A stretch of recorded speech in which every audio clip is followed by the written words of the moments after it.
प्यारे बच्चों, आज की वर्कशीट 16 यानी वर्कशीट 16 करने से पहले हम थोड़ा सा ध्यान दें कि जो कोरोना वायरस फैल रहा है वो हमें बीमारी दे रहा है और उससे हमारे लंग्स यानी फेफड़े वीक होते जा रहे हैं।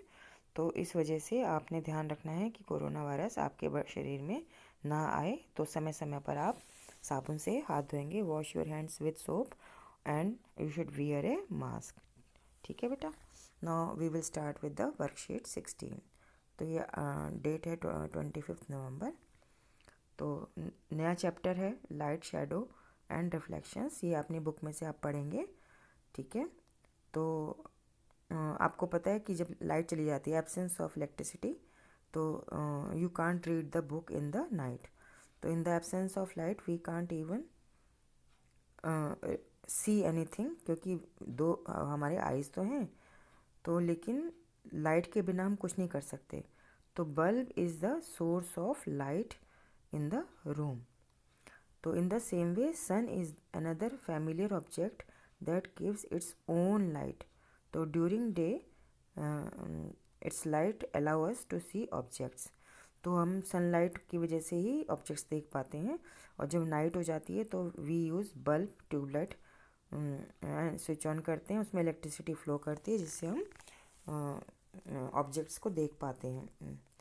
तो objects like sun that gives out और एमिट लाइट मतलब जो निकालते हैं, they are called luminous objects. Sun is a natural source of light and the bulb is man made source of light. तो जो ऑब्जेक्ट्स लाइट गिव आउट करते हैं उनको हम ल्यूमिनस ऑब्जेक्ट्स कहते हैं, और जो नेचर में ऑटोमेटिक मिले होते हैं उनको हम नेचुरल सोर्स ऑफ लाइट कहते हैं। और जो मैन मेड होते हैं, जो फैक्ट्री में बनते हैं, जैसे बल्ब है, उसको हम इलेक्ट्रिसिटी से ऑन करते हैं, लाइट देता है। कैंडल बर्न करते हैं, मोमबत्ती जलाना जिसे कहते हैं, तो वो सब man made source of light होते हैं। तो यहाँ पे फिगर है सन, टॉर्च जो कि ऑन है, और एक नेचुरल ऑब्जेक्ट होता है फायर फ्लाई, जिसको जुगनू भी कहते हैं। तो उसके स्टमक में एक लाइट सोर्स होता है। तो they are called natural light sources. और ये जो होते हैं तो नेचुरल लाइट सोर्सेज हैं, तो इनको हम साइंस में क्या कहेंगे? Luminous objects. अब पेन है, बुक है, टेबल है, मोबाइल है, लड़की है, जो हैं they are not giving out light, so they are called non luminous objects. तो आपको पता होना चाहिए नॉन लूमिनस ऑब्जेक्ट्स और लूमिनस ऑब्जेक्ट्स में डिफरेंस क्या है। तो यहाँ पे एक क्वेश्चन है जो आपको करना है, classify the following into luminous and non luminous objects. तो ये आपका जो हो गया सन हो गया, ये लूमिनस में आएगा। टॉर्च और फायरफ्लाई ये लूमिनस में आएगी, जबकि बुक, पेन और टेबल जो है वो नॉन लूमिनस में आएगी। तो सन लूमिनस में आएगा, टॉर्च, फायरफ्लाई लूमिनस में आएगी, बुक, पेन और टेबल जो है नॉन लूमिनस में आएगी। अब यहाँ पे एक नई चीज़ है कि यदि हम टॉर्च से रोशनी डालें और वो किसी ऑब्जेक्ट से कंप्लीटली चली जाए बाहर, all light passes through, such objects are called transparent objects. ठीक है बेटा। और अगर हम टॉर्च से लाइट डालें, सम लाइट पासिस थ्रू, मतलब पूरी लाइट नहीं जाएगी, some light passes through, that is known as translucent objects. लेकिन कोई भी ऑब्जेक्ट जिसमें से लाइट जाए ही ना, बिल्कुल भी नो लाइट पासिस थ्रू, उसको हम ओपेक ऑब्जेक्ट कहेंगे।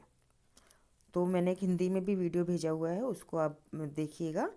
तो उसमें जो ट्रांसपेरेंट होता है, ऑल लाइट पासिस थ्रू, उसको पारदर्शी भी कहते हैं हिंदी में। और जिसमें से सम लाइट पासिस थ्रू, उसको पारभासी भी कहते हैं हिंदी में। और जिसमें से बिल्कुल भी लाइट नहीं जाती, नो लाइट पासिस थ्रू, उसको हम अपारदर्शी कहते हैं हिंदी में। तो आपका ये हो गया, ये वाला हो गया ट्रांसपेरेंट, ट्रांसलूसेंट एंड ओपेक। ठीक है बेटा। अब ये क्वेश्चन आपको कॉपी में करना है।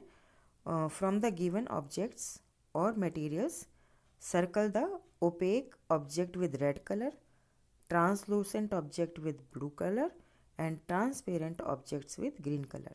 ठीक है, तो देखिए उसने क्या कहा है कि ओपेक ऑब्जेक्ट को रेड कलर से करना है।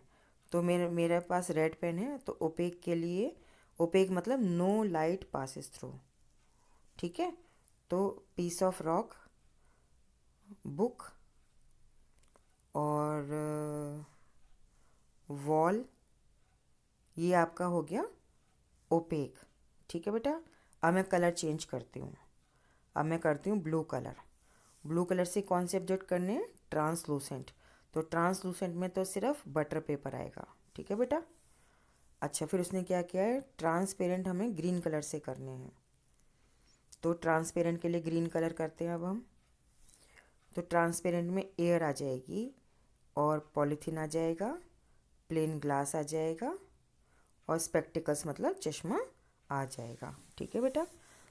तो जो एयर होती है वो ट्रांसपेरेंट क्यों होती है? क्योंकि एयर में आप भी खड़े हो, मैं भी खड़ी हूँ, you can see me, I can see you, तो हम दोनों के बीच में एयर है। अब आप बुक पढ़ते हो, आपकी आइज़ और बुक के बीच में एयर है, तो आप देख सकते हो ना। ठीक है बेटा, तो ये 2 क्वेश्चंस आपने कॉपी में करने हैं।